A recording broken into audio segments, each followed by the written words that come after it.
Let's get witchy, let's get weird.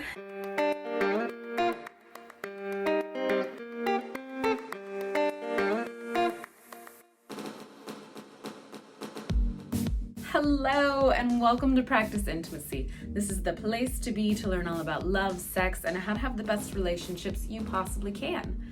So, right now we are in a transition phase. It is the end of the year. It is Winter Solstice. And for people who celebrate either Christmas, if you're a Christian, or Hanukkah, if you're Jewish, then this is a time to get with family, really celebrate the end of the year, celebrating the end of winter and the beginning of the transition back to spring and then summer. And I love this time of year. I love it for so many reasons. I love it because it's a time to slow down a bit. People take off from work. They go and be with family. They take time to make their home look beautiful and take time to really make this a magical experience for children, which is just delightful.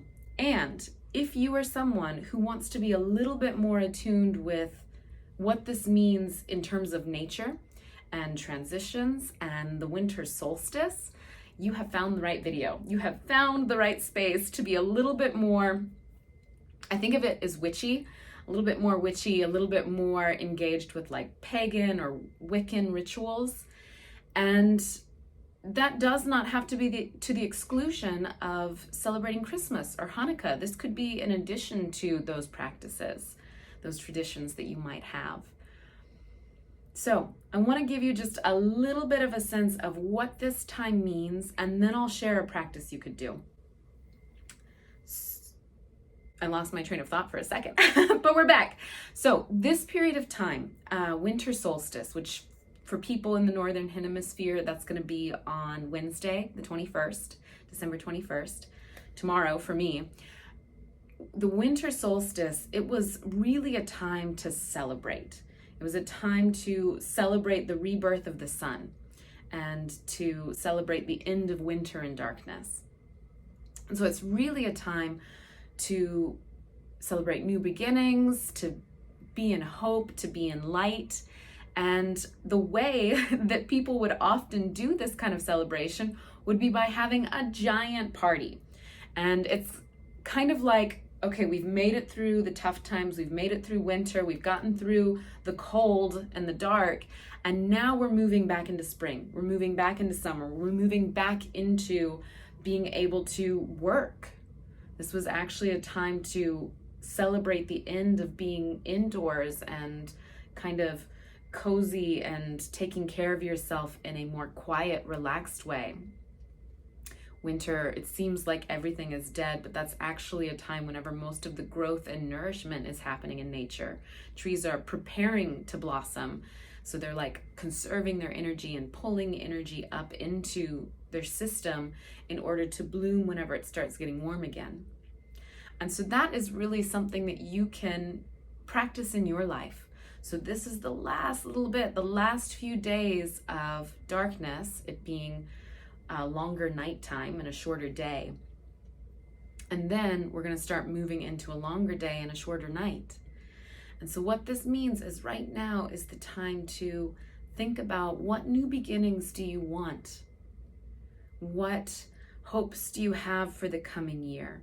What energies do you want to build up inside of yourself so that you can start producing and working whenever the sun comes out for longer and for warmer days? All of this is just about attuning yourself with nature, becoming intimate with the wider space, the bigger experience of our planet moving around the sun and changing seasons. And I think this is one of the most special ways of starting to really experience intimacy. All of them are important. Intimacy with self, intimacy with your partner, intimacy with your children, intimacy with your friends and family. All of it matters. And there's something so special about being intimate with nature, because nature is going to be here long after you, long after the human species, and it's been here long before us too. And so beginning to attune yourself with the rhythms of every year passing and being aware of what's going on with the seasons is just truly like a, for me, kind of sacred feeling, but it can just be a delightful way to ground yourself a little bit more in the human experience, in the animal experience, in the being alive experience. So, what is a practice that you could do to really get yourself into this transition, into celebrating the winter solstice? I am all about intention. I think it is really important to hold intentions for yourself and for upcoming years, upcoming events. So start with an intention. And I invite you to really ask. Don't just come up with it from your mind. Don't think about the thing that you're reaching for and grasping and trying to get. Instead, take a moment, maybe put a hand on your heart, put a hand on your belly, and ask inside, what do I really want? What matters to me? How do I want to show up in the coming year? If I live from a space of hope and joy and light, what is that going to look like? And once you receive an answer, really listening deeply, waiting, being patient to see what unfolds, then you could take that and use it in a practice. There are so many different practices that you can do, either just like journaling, taking time to be out in the sun, taking time to be out in nature, just being around your friends and family and intentionally bringing what you found inside of yourself into those interactions. So like if you're going to celebrate Christmas or Hanukkah, while you're in a space with all these people that you love, bring your intention out. Start doing it. Start living from that place. These are all beautiful ways to start that practice. And then another one that I'm going to just suggest, offer if you're interested in it. I love doing sex magic during this time. Sex magic is a practice that has been around for maybe about 100 years now, and it's neo-tantra, so it's pulling from a few aspects of traditional tantra, using the chakra system, different energies in your body to visualize and kind of integrate and embody whatever your intention is. And I know that might sound woo-woo to people. Let me be clear, I can be a little woo-woo, but I actually think this is very much grounded in science. When you hold intention and awareness and just like visualizing certain spaces in your body with intention, you are changing your brain, you are changing your chemistry. It does not necessarily have to look like this chakra is related to this. I personally like the chakra system only because it's been around for about 2,000 years. It has changed over that time, but there are enough people who have practiced this and felt it that for me it just feels powerful and kind and loving to stay with that system. But you could do whatever you want. You could just hang out in your heart. You could hang out in your entire body and just bring your intention very focused into your nervous system in whatever way feels right for you.